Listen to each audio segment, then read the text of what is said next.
નમસ્તે દોસ્તો, આજના મિની બ્લોગમાં તમારું સ્વાગત છે। આજે આપણે બનાવીશું વેજ પુલાવ। તો પહેલાં ધાણા કટ કરી લેશું ને પછી આપણે ટમાટર કટ કરી લેશું। જુઓ, બધા જ વેજીટેબલ કટ થઈ ગયા છે મસ્ત મજાના।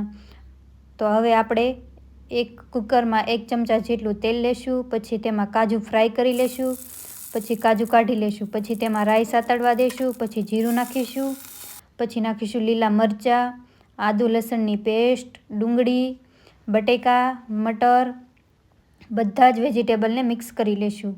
મિક્સ થઈ જાય પછી નાખીશું ટમાટર નાખીને સ્વાદ અનુસાર નમક।